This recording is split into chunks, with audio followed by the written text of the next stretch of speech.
Welcome है आपका हमारे इस यूट्यूब चैनल। मेरा नाम है एडवोकेट सैफ खान और आज हम जानेंगे एडमिनिस्ट्रेटिव लॉ के इम्पोर्टेंट क्वेश्चन के बारे में जो एग्ज़ाम पॉइंट ऑफ व्यू से काफ़ी इम्पोर्टेंट है विथ सिनॉप्सिस के साथ। तो पहला नंबर का हमारा क्वेश्चन है, define administrative law, explain nature and scope of administrative law. Administrative law को डिफाइन करेंगे, एक्सप्लेन करेंगे और उसका नेचर और स्कोप को भी एक्सप्लेन करेंगे। तो पहले नंबर पर आता है मीनिंग, उसका डेफिनेशन। इवर जेनिंग की बोलना ये था एडमिनिस्ट्रेशन लॉ के बारे में। Administration law is the law relating to the administration, determine power, organisation, duty to administration authority. K V Davis का ये बोलना था, law relating to power, procedure of administration agencies.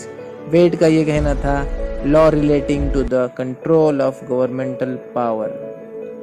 दूसरा पॉइंट है उसका नेचर एंड स्कोप के बारे में।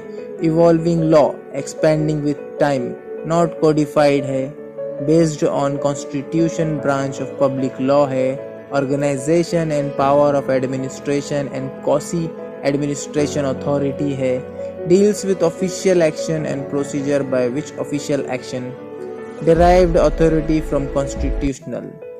एम है तीसरे नंबर का पॉइंट जिसमें आता है ट्रांसपेरेंट, बी है ओपन, सी है accountable government, body of law which governs the activity of administrative agency of a government.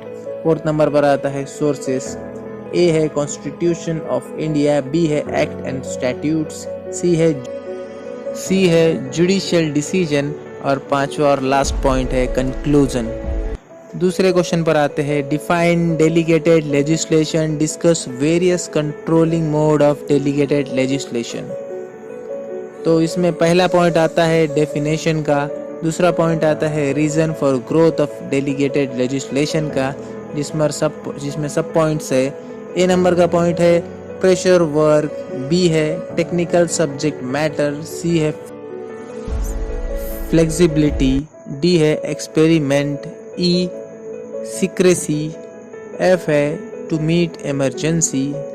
दूसरे नंबर का पॉइंट आता है demerits of delegated legislations. A है कोडिफिकेशन, बी है कोऑर्डिनेशन, सी है रिजिड ब्यूरोक्रेसी। थर्ड पॉइंट है classification kinds of delegated legislation.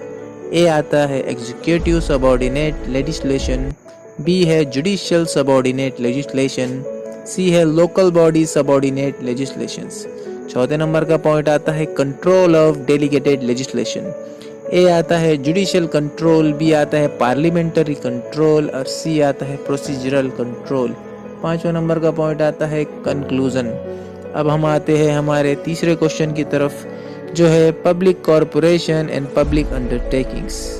इसी में सिनॉप्सिस कुछ ऐसे बनते हैं। पहले नंबर पर आता है उसकी मीनिंग, दूसरे नंबर पर आता है फीचर्स एंड कैरेक्टरिस्टिक्स, तीसरे नंबर पर आता है एडवांटेजेस, लिमिटेशंस, चौथे नंबर पर आता है क्लासिफिकेशन और टाइप, पांचवें नंबर पर आता है राइट्स, ड्यूटीज एंड पावर्स, छठे नंबर पर आता है लाइबिलिटीज, सातवें नंबर पर आता है कंक्लूजन।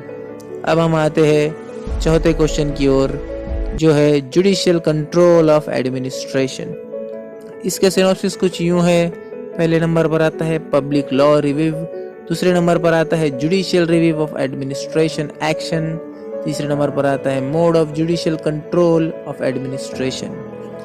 उसमें सब पॉइंट्स आते हैं। A constitutional judicial control, B आता है स्टैट्यूटरी जुडिशियल कंट्रोल, सी आता है ordinary and equitable judicial control.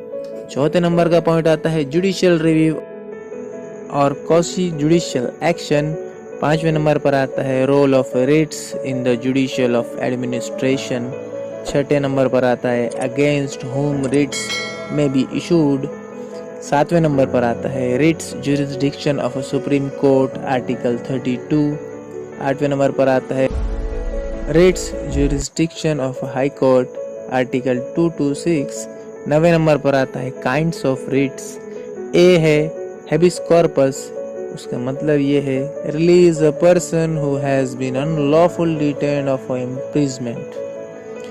दूसरे नंबर पर आता है mandamus, the court to order the public official who has failed to perform his duty.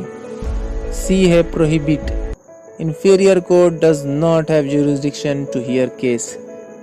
D है certiorari. A higher court reviews a case tried in a lower court. E आता है quo warranto. To inquiry into the legality of the claim of the person to a public office. 10वें number पर आता है conclusion. अब हम आते हैं हमारे 5वें क्वेश्चन की तरफ, जो है प्रिंसिपल्स ऑफ नेचुरल जस्टिस। तो इसके सिनॉप्सिस कुछ यूँ बनते हैं। पहले नंबर पर आता है इंट्रोडक्शन, दूसरे नंबर पर आता है मीनिंग ऑफ नेचुरल जस्टिस, तीसरे नंबर पर आता है प्रिंसिपल्स ऑफ नेचुरल जस्टिस और rules of natural justice. No one should made a जज इन हिज ओन केस और नो वन शुड बी जज इन हिज ओन केस। चौथे नंबर पर आता है डॉक्ट्रिन ऑफ बायस।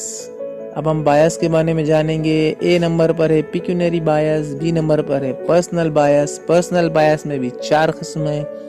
1 नंबर पर आता है पर्सनल रिलेशन, 2 नंबर पर आता है फैमिली रिलेशन, 3 नंबर पर आता है प्रोफेशनल रिलेशन और 4 नंबर पर आता है पर्सनल हॉस्टिलिटी। सी इसका आता है bias as to subject matter. 5वें नंबर पर आता है ऑडी अल्ट्रम पार्टम। उसी में सब पॉइंट्स है। ए नंबर है right to notice, B number है right to no evidence against him, C number आता है right to cross examine, D number पे आता है राइट टू रिप्रेजेंटेड।